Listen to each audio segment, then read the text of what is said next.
Hello বন্ধুরা, আমি creative Shrabani. আজ চলে এসেছি তোমাদের সবার সাথে আমার লাইফের একটা কাজ আনকাট করে দেখাবো বলে। হ্যাঁ, এটা একদমই আনকাট হবে। আর কাজটা হলো রেজিন আর্ট। আমার লাইফের প্রথম রেজিন আর্ট। আমি শুনেছি রেজিন আর্টে অনেক মাইনিউটস কিছু কাজ থাকে, যেগুলো হচ্ছে করাটা যতটা সহজ দেখে মনে হয় ততটা সহজ কিন্তু নয়। সেই জন্যই ভাবলাম ভালো মন্দ যাই রেজাল্ট আসুক, আমি আজকে যেটাই করব তোমাদের সাথে ভাগ করে নেব। তাই একটা কাজের ভিডিও যেটা অলরেডি হয়তো তোমরা দেখে নিয়েছো, সেটাকে রেজিন আর্টে কনভার্ট করতে কি পরিমাণ পরিশ্রম লাগে বা আদৌ পরিশ্রম লাগে কিনা, কি তার প্রোজ অ্যান্ড কনস আছে, কাজটা ঠিকমতো হলো কিনা, সবটাই তোমাদের সাথে ভাগ করে নেব। চলো তাহলে কাজটা শুরু করা যাক। চলো এবার তোমাদের বলে দিই রেজিন আর্ট করতে কি লাগে আর কি সতর্কতা নেওয়া উচিত। এবার ক্যামেরাটা মেনলি আমার ওয়ার্ক টেবিলের ওপরই ফোকাস হবে। চলো, রেজিন আর্ট করতে আমাদের প্রথমেই যেটা লাগে সেটা হলো রেজিন আর হার্ডনার কম্বো। এটাকে ইপক্সি রেজিন বলা হয়। বিভিন্ন কোম্পানির রেজিন এখানে কিনতে পাওয়া যায় অনলাইনে, সেটা তোমরা তোমাদের ইচ্ছা মতো কিনতে পারো। এমনকি রেজিন আর্টের কিটও পাওয়া যায়, সেইটাও কিনে নিতে পারো। এরপরে আমাদের লাগবে ডিসপোজেবল কাপ, যেটার মধ্যে আমরা মিক্সিং করব, আর একটা কাঠের স্পুন। এগুলো কিটের সাথে দেওয়াই থাকে। আর কিছু টুথপিক, যেগুলো আমরা বাবল নষ্ট করার জন্য, বাবল হয়ে গেলে সেটা নষ্ট করার জন্য ব্যবহার করব। একটা হ্যান্ড গ্লাভস, অবশ্যই এটা ব্যবহার করতে হবে। অনেক সময় মাস্কও পরতে বলা হয়। আর লাগে রেজিন মেজারমেন্টের জন্য ওয়েইং মেশিন বা ওয়েট করার মেশিন, অথবা এরকম কোনো মেজারিং ইন্ডিকেটর দেওয়া কাপ। আমি কিন্তু সত্যিই জানি না আমার ফার্স্ট ট্রাইয়ের রেজিন কাজটা কেমন হবে। আচ্ছা, তার গ্লাভস পরার আগে আমাকে এই ক্যাপের সিলটা খুলতে হবে। এটা এখানে এরকম সিল করা আছে, এটা আমাকে কেটে নিতে হবে।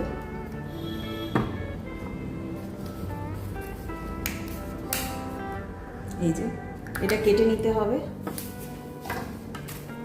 চলো, ছুরি নিয়ে এসে গেছি। ছুরি আনাটা দেখাতে পারছি না, কারণ এটা আমার কিচেনে থাকে। এটা আমার কাজেরই ছুরি, দেখতেই পাচ্ছ। আমি প্লাস্টিক গলানোর জন্য অনেক সময় এটা ব্যবহার করি। প্লাস্টিকের কিছু জিনিস কাটিং করা থাকলে তখন আমি এটা ব্যবহার করি। তো এটা আমি খুলে নিলাম। প্রথমে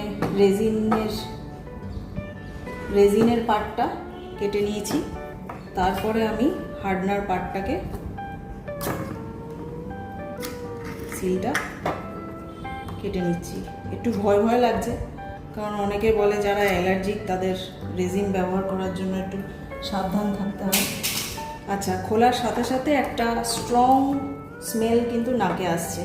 এই জন্যই বোধহয় বলা হয় যে মাস্ক পরতে, কিন্তু আমি হাতের কাছে এখন মাস্ক দেখতে পেলাম। এই গ্লাভসগুলো করোনার টাইমেই বাড়িতে আনা ছিল, তবে রেজিন কিট কিনলে কিন্তু তার সাথে গ্লাভস দেওয়া থাকে। এইবারেই আসছে কঠিন কাজ। এখানে বলে রাখি, এক একটা কোম্পানির রেজিনের মিক্সিং রেশিওটা আলাদা। মিক্সিং রেশিওটা হচ্ছে 2:1। রেজিন এই পার্ট এ লেখা আছে, দেখো, এই এ পার্টটাকে নিতে হবে 2 গুণ, আর হার্ডনার পার্টটাকে নিতে হবে 1 গুণ পরিমাণ। 1 পরিমাণ 1 চামচ, 2 চামচ তুমি রেজিন নিলে 1 চামচ হার্ডনার নিতে হবে। তা সেইটাই মেজার করার জন্য আমি এই কাপটা নিয়েছি। এবার আমার এত বড় প্লেটটাতে করার জন্য কতটা লাগতে পারে আমার আন্দাজ নেই, তাও আমি প্রথমে শুরু করছি 50 আর 25 দিয়ে, ঠিক আছে? এরপরেও একটা ক্যাপ, ফুললি প্রোটেক্টেড ভাই। এবার এইটাকে খুলবো কি করে? আমাকে গ্লাভস খুলতে হচ্ছে আবার। আমি প্রথমে ভাবলাম আমার রেজিনই খারাপ হয়ে গেছে, কিন্তু না, এর ভেতরে আর একটা ক্যাপ রয়েছে। যথারীতি আমার প্লাস্টিক কাটার ছুরি আবার ব্যবহার হলো। ওই ছুরি গরম করে আমার রেজিনের কন্টেনারগুলোকে কাটিং করতে হলো। জানি না দেখতে পাবে কিনা ক্যামেরাতে, আমি হালকা করে একটা ছোট্ট হোল করে এনেছি। এবার এই শুরু হচ্ছে আসল কাজ। আমি কাছে নিয়ে গিয়ে কতটা দেখাতে পারবো জানি না, তবে চেষ্টা করছি। এই হচ্ছে প্রথম কাজের এক্সপিরিয়েন্স, যে কোথায় কি সুবিধা অসুবিধা কিছুই ধরা পড়ে না।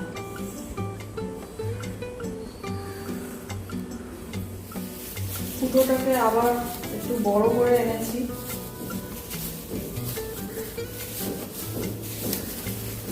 এই যে একটুখানি ঢালার পরে ছেড়ে উঠে চলে গেলাম, জানি না এর এফেক্ট কিছু খারাপ হবে কিনা।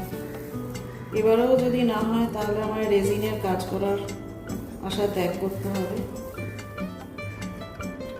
এইবারে ঠিকঠাক ফ্লুইড মানে ফ্লোতে বেরোচ্ছে, আশা করি দেখতে পাচ্ছ। কিন্তু একটা মুশকিল হয়েছে, আমি যে প্লাস্টিক গরম করেছিলাম তার জন্য একটা কালো রঙের সামথিং ভেতরে পড়েছে, ওটাকে আমায় রিমুভ করতে হবে। আশা করছি উঠে গেছে। কিছু ইমপিউরিটিস কালো রঙের পড়েছে এর মধ্যে। এটা আমি রেজিনটা দিলাম 50 ml।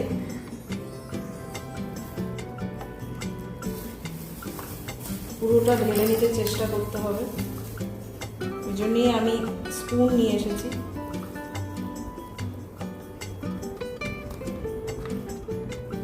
আর হ্যাঁ, শুরুতে বলা হয়নি, একটা ভিজে কাপড় বা ওয়েট টিস্যু সবসময় পাশে রাখবে, কারণ যে সারফেসে তোমরা কাজ করবে সেখানে যদি বাই চান্স একটু রেজিন পড়ে, জল দিয়ে মুছে দিলে পরিষ্কার হয়ে যাবে। আমার এই মেজারিং কাপটাও মনে হচ্ছে প্রথমবারের কাজ করতে গিয়েই ওয়েস্ট না হয়ে যায়। জানি না এটা পরিষ্কার করা যাবে কিনা, চেষ্টা করব।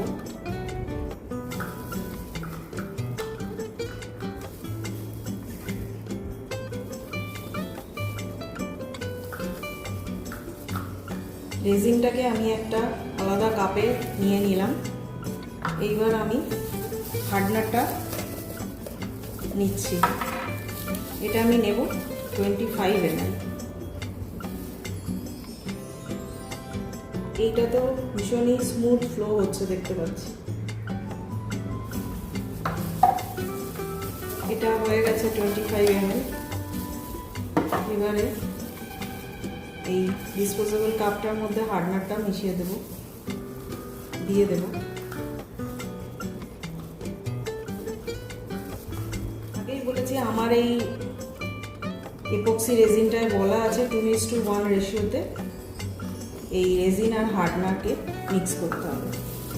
এবারে কিন্তু কাজ শেষ হয়নি। এবারে এটাকে 3-4 মিনিট ধরে আস্তে আস্তে করে স্টার করতে হবে, মানে মিক্স করতে হবে। লেখা ছিল যে এটাতে বাবল হবে না, এখনো অবধি কিন্তু সত্যি সত্যি কোনো বাবল ক্রিয়েট হয়নি। 2-1টা বাবল হয়েছে অবশ্য। আসলে এতক্ষণ ধরে রেখে দেওয়া বা এই প্রথমবারের ডিস্টারবেন্সটা একটু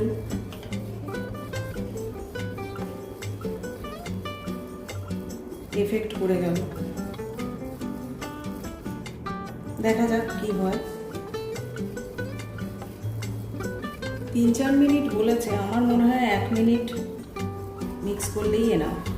আমি এখানে আরেকটা কাপ এনেছি এক্সট্রা, সেটাতে এই চামচগুলো রাখতে পারার জন্য। দেখতে পাচ্ছ একটা সুন্দর ক্রিস্টাল ক্লিয়ার একটা লিকুইড তৈরি হয়েছে। এটাই যদি প্রথমবারে হয়ে যেত, আমার কিন্তু কাজটা করতে এতটা সময় লাগতো না। যাই হোক, যা হচ্ছে সব তোমাদের সামনে। হ্যাঁ, একটাই মানে যদি কাজটা সাকসেসফুল না হয়, মানে খুব খারাপ হয়ে যায়, তাহলে আমার এত সুন্দর পেন্টিংটা একটু খারাপ লাগবে ওটার জন্য।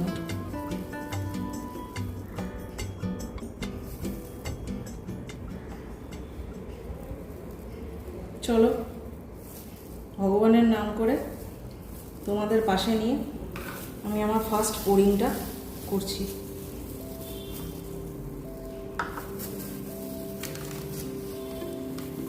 কাপটাকে একটুখানি এরকম করে নিচ্ছি যাতে পোরিংয়ের টাইমে প্রবলেম না হয়।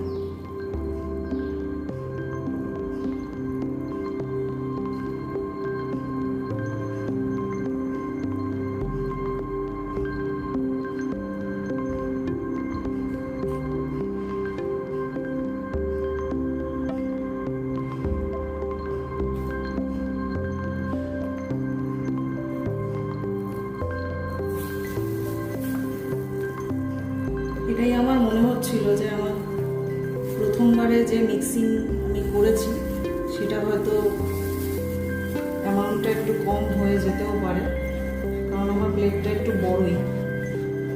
কিন্তু ওই যে বললাম প্রথমবার করছি, ঠিক আছে, অনেকটা এখানে আছে, আমাদের চেষ্টা করতে হবে পুরোটা স্প্রেড করে দেওয়ার।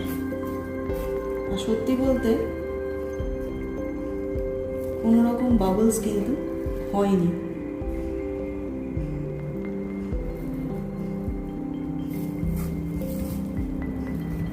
আরেকটা কথা বলে রাখি যে এরকম রেজিনে কাজ করার সময় এরকম প্লেন সারফেস মানে কোনো টেবিল বা এরকমই কোনো জায়গায় কাজটা করার চেষ্টা করবে। রেজিনটা দেওয়ার পরে একটু ডার্কিশ মানে শেড হয়ে গেল, হোয়াইটটা একটুখানি ডার্ক লাগছে। আমি জানি না এরকমই হয় না আমার এটাতেই হলো। আচ্ছা, আমাকে কুইকলি আর একটু রেজিন মিক্স করতে হবে, কারণ দেখতেই পাচ্ছ আমি একটা বক্স নিয়েছি, কারণ কাজটা কমপ্লিট হওয়ার পরে আমি এই বক্সটাতেই ঢাকা দিয়ে রেখে দেব। আমাকে সেই 50-25-এর রেশিওতেই কাজ করতে হবে, নইলে আমার কাছে আর কোনো মেজারিং ইউনিট নেই আর কি।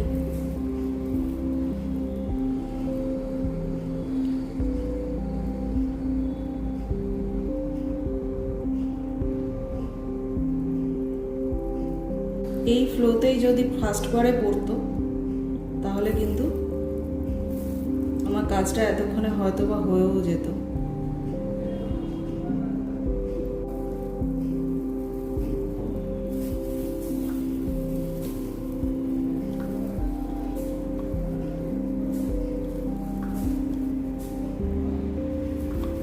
এখানে আমি মেনশন করে রাখি, আমার এই প্রথমবার রেজিন কাজ করার আমাকে ইন্সপায়ার করলো আমার এক পাঞ্জাবের বন্ধু।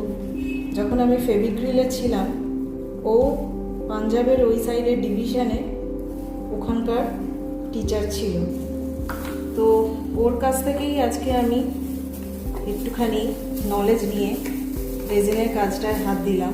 নাম হচ্ছে আলকা রানা, নন বেঙ্গলি, হয়তো বাংলা ভিডিও বুঝবে না, কিন্তু थैंक्स अलका, तुम अगर नहीं बोलती तो मैं नहीं कर पाती। अब देखते हैं रिजल्ट क्या होता है। 25-এর একটু কম নিলাম, 50-ও একটু কম হয়েছিল বলে। চলো মিক্স করতে হবে। এইবারে যে পরিমাণটা হয়েছে মনে হচ্ছে আমার সাইডগুলো কভার করার পরেও এটা একটু বেশি হয়ে যাবে। কিছু করার নেই, প্রথম এক্সপেরিমেন্ট, তাই আমাকে একটু ওয়েস্ট হলেও সেটা মেনে নিতে হবে। এই জন্যই আমি প্লাস্টিক শিটটা নিয়েছিলাম তলায়, কারণ আমার এই বক্সটা যাতে নষ্ট না হয়, পরে কাজে লাগে। একটা হালকা ঝাঁঝালো গন্ধ আছে, আমি জানি না কোনোটায় কম বেশি থাকতে পারে। আচ্ছা, আমার গুরুদেবের মত অনুযায়ী এই রেজিন কিন্তু 24 ঘন্টাতেই শুকিয়ে যায়, আর মাঝখানে কীরকম হচ্ছে দেখি এইসব বলে যদি তোমরা হাত দিয়ে দেখতে যাও তাহলে কিন্তু তোমাদের কাজটা নষ্ট হয়ে যেতে পারে, কারণ রেজিনের ওপরে যে কোনো স্পট পড়লে মানে আঙুলের স্পট বা কিছু সেটা কিন্তু থেকে যাবে। আমার যেহেতু এই পিকচারটা ডার্ক ব্যাকগ্রাউন্ডের ওপরে, তাই হয়তো অনেক কিছু বোঝা যাচ্ছে না, কিন্তু যদি লাইট ব্যাকগ্রাউন্ডে বা ক্রিস্টাল ক্লিয়ার ব্যাকগ্রাউন্ড মানে কিছু করতে যাও রেজিন নিয়ে, তাহলে কিন্তু সেটা খারাপ লাগতে পারে দেখতে। আর তোমাদের তো বললামই আমি প্রথমবার করছি, কাজেই ভুল ভ্রান্তি তোমরা একটু ক্ষমা করে দিও। আর যারা আমার ভিডিওটা দেখছো তাদের মধ্যে যদি কেউ রেজিন এক্সপার্ট হও, প্লিজ আমাকে একটু হেল্প করো। বেশি হয়ে যাচ্ছে কিনা আমি সত্যিই বুঝতে পারছি না, কারণ আমি চাইছি এই ওপরটা অবধি পুরো কভার করতে।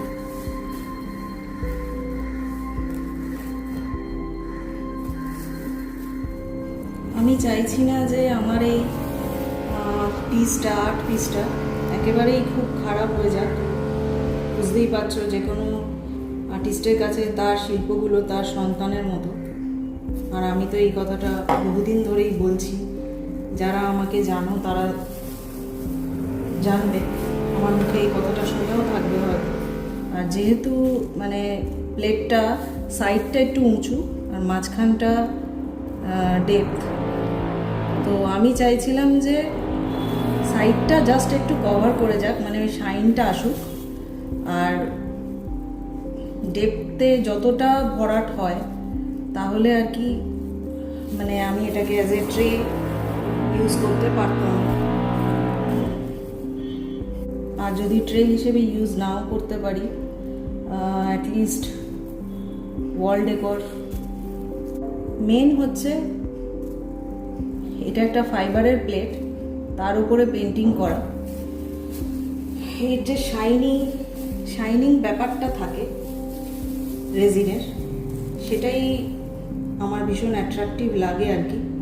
তো সেটাই চাইছি যে সেই শাইনটা আসুক।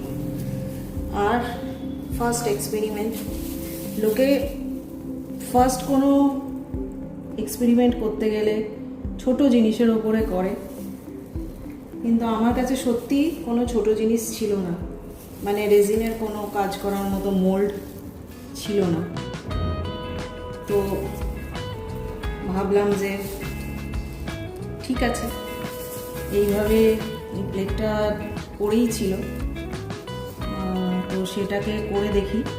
ভালো হলে তো ভালোই, আর না হলে ঠিক আছে। অনেক কাজ করতে গিয়েই ক্রাফটারদের অনেক কিছুই নষ্ট হয়। সত্যি বলতে বাবল কিন্তু হয়নি খুব একটা। এবার মেবি যেটুকু ছোটোখাটো বাবল হয়েছে সেগুলো আমার যেহেতু কাজটা এত ডার্ক ব্যাকগ্রাউন্ডে, সেই জন্য ধরা পড়ছে না, মানে চোখে অতটা খারাপ লাগছে না। আমি একটু একটু করে কমিয়ে দেওয়ার চেষ্টা করছি, মানে এতটাই রেজিন হয়ে গেছে। চলো, আর হাঁটানোটা মনে হচ্ছে ঠিক হবে না। আপাতত মানে অলরেডি এটা যে শাইনটা দিচ্ছে সেটা দেখেই আমার দিল গার্ডেন হয়ে যাচ্ছে। চলো, এই হচ্ছে আমার ফাইনাল রেজিন ওয়ার্ক। আমি এবার এই জায়গাটা ক্লিন করি আর একটু লাইট দিয়ে দেখে নিই, আর তোমাদেরকেও ক্যামেরাতে দেখিয়ে দিই যে পুরোটা দিয়ে দেওয়ার পরে এখনও তো ড্রাই হয়নি, মানে কোথাও কোনো ফাঁক থেকে গেল কিনা। এই কাজটা সাকসেসফুল হলে পরের বারে ভালো কিছু করার চেষ্টা করব। ফাইনালি একবার দেখে নাও। এবার এটাকে আমি পুরো অ্যাটলিস্ট 48 ঘন্টার জন্য এটাকে ঢাকা দিয়ে দেব, যাতে এর ওপরে কোনো ধুলোবাড়ি না পড়ে। আর খেয়াল রাখতে হবে এটা যেন বেশি মুভ না হয়। বাকিটা শুকিয়ে যাওয়ার পরে। হ্যালো ফ্রেন্ডস, আমি চলে এসেছি ঠিক 24 ঘন্টা পরে গতকালকে করা আমার লাইফের প্রথম রেজিন আর্টের রেজাল্ট তোমাদের সাথে শেয়ার করব বলে। হ্যাঁ, ঠিকই ধরেছ, আমি গতকাল কাজ করতে করতে বলেছিলাম 48 আওয়ার্স, মানে 2 দিন সময় লাগবে রেজিন আর্ট শুকোতে। কিন্তু আজ সকালে বা একটু দুপুরের দিকে দেখার পরে আমি বুঝলাম আমার রেজিন আর্টটা মনে হচ্ছে ড্রাই হয়ে গেছে, এবং আমার গুরুদেবের মত অনুযায়ী 24 ঘন্টা ম্যাক্সিমাম টাইম লাগে রেজিন আর্ট শুকাতে। তাই আমি চলে এলাম সেই রেজাল্ট তোমাদের সাথে ভাগ করে নেব বলে। খারাপ হোক ভালো হোক, যেমনই হবে সবটাই তোমরা দেখতে পাবে। দেখতেই পাচ্ছ এই কন্ডিশনে কালকে আমি কাজটাকে রেখেছিলাম। এবার প্রথমে চলো তোমাদের একটা টুথপিক দিয়ে টেস্ট করে দেখাই। জানি না শুনতে পাচ্ছ কি না, পুরো সলিড হয়ে গেছে এবং এটা পুরো একটা গ্লাসের মতো দেখাচ্ছে। বুঝতেই পারছো তাহলে এটা হার্ড হয়ে গেছে। চলো প্লেটটাকে এখান থেকে বের করি। আস্তে আস্তে করে প্লেটটাকে আমরা বের করছি।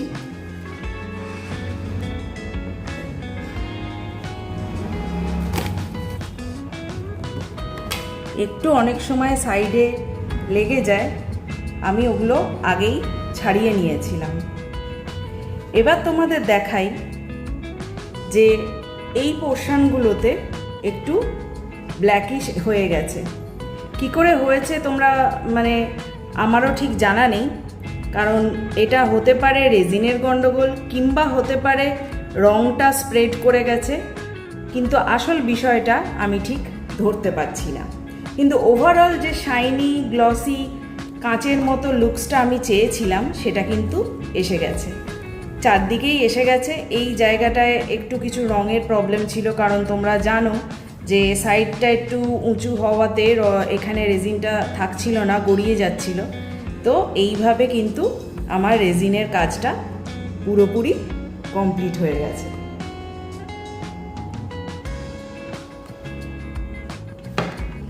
আবারও তোমাদের একটু ক্লোজলি দেখিয়ে দিই।